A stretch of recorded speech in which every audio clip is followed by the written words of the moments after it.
ने आज जो संकल्प लिया है, एकता और एकजुटता का जो संकल्प लिया है, उसी संकल्प को हम आगे बढ़ाते हुए हाटी समुदाय में उसको इम्प्लीमेंट करेंगे। हम भी एक एकता की अपील आपके माध्यम से करेंगे। और आर पार का जो आपने सवाल किया है, अब हम जहाँ से इसकी शुरुआत हुई थी, हाटी आंदोलन की सबसे बड़ी जो शुरुआत हुई थी वो 1 जनवरी को रोनहाट से हुई थी। हम वहाँ पर उसी जगह पे एक बड़ा आंदोलन वहाँ पे करने जा रहे हैं। अभी उसकी डेट अभी तय नहीं हुई है, लेकिन इसी महीने हम करेंगे। हम आपके माध्यम से सभी लोगों को, जो वहाँ के नंबरदार है, वहाँ के ढिमेदार है, वहाँ के गांव के मुखिया है, वहाँ की महिलाएं हैं, वहाँ के शिक्षित तबका है, हम आपके माध्यम से और पंचायती राज संस्थाओं के जो हमारे चुने हुए प्रतिनिधि है, सभी पॉलिटिकल पार्टियों का, हम चाहे कांग्रेस का कोई है, बीजेपी का कोई है, सत्ताधारी दल का है, विपक्ष का है, कोई लेफ्टिस्ट है, सभी दलों से हम ये कहना चाहते हैं कि जो हमारा समाज, आपने देखा होगा कि पिछले दिनों कुछ ताकतें हमारे समाज को बांटने की कोशिश कर रही है, हम उसमें भरोसा नहीं रखते हैं। हम चाहते हैं कि हमारा समाज एक रहे। और ये नेताओं की भी नैतिक दायित्व भी है, उनका दायित्व बनता है कि समाज को बंटने से रोके। ठीक है, राजनीतिक फसल उनको काटनी है, लेकिन राजनीतिक फसल काटने के लिए पहले जो बीज वो बो रहे हैं, कम से कम वो तो देखो हमारा समाज किस दिशा की ओर जा रहा है, तो उसे रोकने के लिए अब बहुत सब्र हो गया।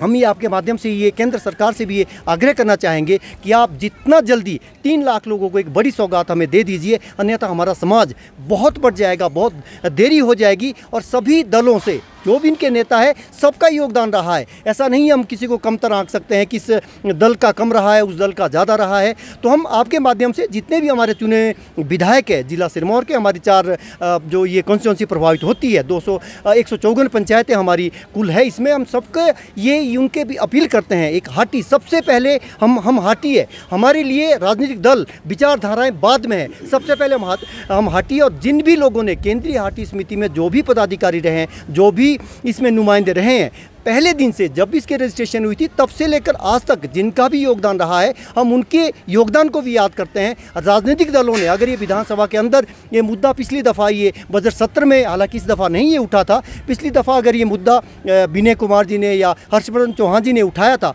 हम उनके भी आभारी है कि उन्होंने मुद्दा उठाया था। लेकिन अब जो भी एक निर्णायक मोड़ पे ये मुद्दा पहुंच रहा है, तो हम उनका एक सहयोग चाहते हैं कि आप सहयोग दीजिए। केवल और केवल वोट बैंक की सियासत हाटी के साथ नहीं कीजिएगा, क्योंकि आज तक हाटी हारे ही है, हाटी की आज तक जीत नहीं हुई है। हमें उम्मीद है कि केंद्र सरकार ने जो हमें आश्वासन दिया है, हमें सबसे पहले तो 55 साल में जो RGI से पहली मरतबा रजिस्ट्रेशन हुई थी, जिसके लिए हमने बार बार आभार भी जताया। हमने मुख्यमंत्री, देखिए आपने चलो अच्छा सवाल उठाया। हमारी मांग क्या है? हमारी मांग आज की नहीं है। हम तो ये कह रहे हैं कि हमारे को 55 सालों से हमारे साथ जाति हुई और 43 सालों से जाति हुई है, क्योंकि national commission for scheduled tribe ने 79 में हमें पात्र माना है और संसद ने भी जिसकी संस्तुति की है। तो हम तो ये कह रहे हैं कि इम्प्लीमेंटेशन नहीं हुई है। बंगाल के मामले में इम्प्लीमेंटेशन होती है, बिहार के मामले में उसका क्रियान्वयन होता है, इम्प्लीमेंटेशन होती है, लेकिन हिमाचल प्रदेश ऐसा है जो कि संवैधानिक संस्थाओं की जो रिकमेंडेशन है वो लागू नहीं होती है। तो हमारी मांग आज की नहीं है, हमारा संघर्ष आज का नहीं है, हमारा ये मांग पुरानी है। और जो भी इसके लिए पैरामीटर होते हैं वो हम फुलफिल करते हैं। उसके लिए हम ये सवाल उठाना संवैधानिक संस्थाओं पे, RGI से बड़ी तो हमारी कोई संस्था तो नहीं है, और जो भी एक प्रोसीजर है हमने उसको फॉलो किया। और हमारे साथ हमारे जो हाटी विकास मंच के जो केंद्रीय हाटी समिति के जो प्रदीप सिंगटा जी, हमारे शिमला इकाई के जो अध्यक्ष है, वो इस मुद्दे पर इन्होंने बहुत काम किया इसमें है, और केंद्रीय हाटी समिति ने हमें लगातार इसमें काम किया है। अगली बात वो आपके सामने इस मुद्दे पर रखें नहीं है।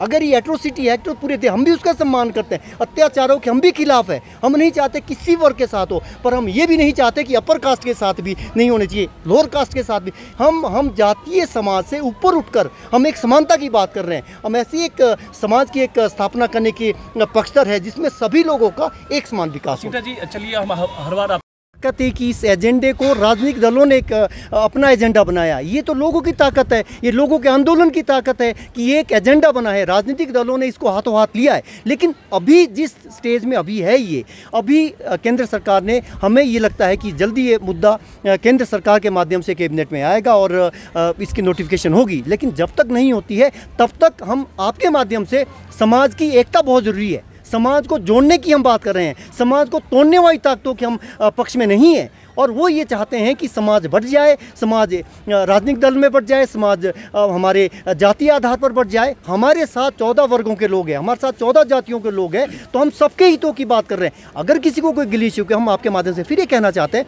संवाद के जरिए हम उस मुद्दों को सॉल्व कर सकते हैं। जी, जिस आपने आभार जताया, आदरणीय अमित शाह जी का हमने आभार जताया, केंद्रीय नेतृत्व का हमने आभार जताया, लेकिन इसका मतलब ये नहीं है कि हम किसी एक दल के साथ खड़े हैं। हम किसी एक दल के साथ नहीं है। जो हमारा साथ देगा हम उसके साथ हैं, और जो हमारा साथ नहीं देगा हम उनके साथ नहीं हैं। चिंता जी, ऐसा तो नहीं है कि आप सिर्फ धन्यवाद ही करते रहेंगे, चाहे वो अपने विधायकों की अगर बात करें, विनय कुमार ने जैसे पिछले बजट सेशन में उठाया, मुख्यमंत्री का धन्यवाद इसलिए है कि उनके केंद्र तक वहाँ पर बात पहुँच गई। ऐसा नहीं लग रहा आपको कि राजनीतिक मुद्दा बन चुका है केवल हटी का, जो अगर बात करें और आप केवल सिर्फ बात है कि जो राज्य सरकार है, जयराम ठाकुर जी की सरकार है, बहुत ही शानदार तरीके से प्रत्येक कॉन्स्टिट्यूशनल कागज और हर प्रकार की रिपोर्ट राज्य सरकार ने केंद्र सरकार को भेजी, जिसके लिए हम इनका तहे दिल से 3 लाख लोग आभारी हैं। इसमें माननीय सांसद सुरेश कश्यप जी और गिरिपार के हमारे बहुत ही प्रसिद्ध लीडर बलदेव सिंह तोमर जी और तमाम सुरेश कश्यप जी, जो रात दिन इस मुद्दे के लिए लगे रहे। जहाँ तक बात की आपने कि क्या ये मुद्दा अब चुनाव साल है तो क्या ये फलीभूत हो सकता है या नहीं। देखिए, हम अमित शाह जी ने जब हम 24 अप्रैल अभी 2022 को RGI में जब रजिस्ट्रेशन हुई थी 13 अप्रैल को, तो माननीय अमित शाह जी ने स्पष्ट रूप से कहा कि हम जौसार बाबर का जो पैटर्न है उस आधार पर गिरिपार का क्षेत्र जनजातीय घोषित होगा। और उस समय जब ये शुरुआत हुई, जैसा डॉक्टर साहब ने बताया कि रोनहार से ये महाखुमली जो हाटियों की 14 जातियों का एक विशाल आंदोलन वहाँ से शुरू हुआ था और पूरे ट्रांसगिरी के 154 पंचायतों में फैला। उसके बाद राज्य सरकार ने और केंद्र सरकार ने रजिस्ट्रार जनरल ऑफ इंडिया से अपनी जो सिफारिश है वो दे दी थी। अब तमाम संवैधानिक संस्थाओं की जो रिपोर्ट्स हैं, चाहे उसमें लोकुर कमेटी के जो 5 बिंदु है, कन्हैया लाल की कमेटी है, विधानसभा से संकल्प प्रस्ताव पारित है, राज्यपाल की सिफारिश है और इसके बाद ST कमीशन की सिफारिश है, वो सब कैबिनेट के लिए तैयार है और कैबिनेट में भारत सरकार का हमारा जो मुद्दा है वो जाने वाला है। इससे उस क्षेत्र का विकास होगा। पहले भी आपने क्वेश्चन किया था कि जो वहाँ पे हर चीज़ है, देखिए पूरे वर्ल्ड में ट्राइब्स रहते हैं, ट्राइब विकसित देशों में भी रहते हैं और हिंदुस्तान में भी जो विकसित राज्य है वहाँ भी ट्राइब्स रहते हैं। इसका मतलब ये नहीं ट्राइब्स के अलग पैरामीटर है, अलग फीचर्स है। उनके जो 5 पैरामीटर है भारत सरकार में लोकुर कमेटी के 5 बिंदु है, उसके तहत सर्वे होते हैं। कई एजेंसियों से ये जो फिल्ट्रेशन होता है उससे गुजरना पड़ता है। ये कुछ एक लोग हैं जो दुष्प्रचार फैला रहे हैं कि लाइट है, वहाँ पे सड़कें हैं, ये कुछ अलग विषय है, ये कोई विकास का विषय नहीं है। ट्राइब्स के कुछ अलग फीचर्स होते हैं। तो इस विषय पे ही हमने जैसा भी बताया डॉक्टर साहब ने कि तमाम संवैधानिक चीज़ों की रिपोर्ट्स हमारे फेवर में है और अभी जो भारतीय जनता पार्टी के विजन डॉक्यूमेंट में भी 2007 से ये मुद्दा रहा है और तमाम जो चीज़ें इसमें इन्वॉल्व थी, चाहे पॉलिटिकल विल की बात थी, भारतीय जनता पार्टी ने दिखाई। और हमारा एक सीधा सा क्वेश्चन है, शिलाई के जो विधायक हर्षवर्धन चौहान जी और रेणुका से विधायक है विनय कुमार जी, उनसे स्पष्ट रूप से केंद्रीय हाटी समिति और हाटी विकास मंच शिमला इकाई की ओर से एक प्रश्न है कि जब आप पहले खुमलियों में आते थे, बड़े बड़े लोहिए पहन के आते थे, बड़े बड़े अपनी विधायकी छोड़ने का दावा आप जनता के बीच करते थे, लेकिन क्या कारण रहा कि जैसे ही सिफारिश RGI ने, केंद्र सरकार ने अपनी सिफारिश दे दी और इस क्षेत्र को जनजातीय घोषित होने की सिफारिश दे दी, उसके बाद आप लोगों ने कदम पीछे खींचे और कुछ एक ताकतों को आपने उस क्षेत्र में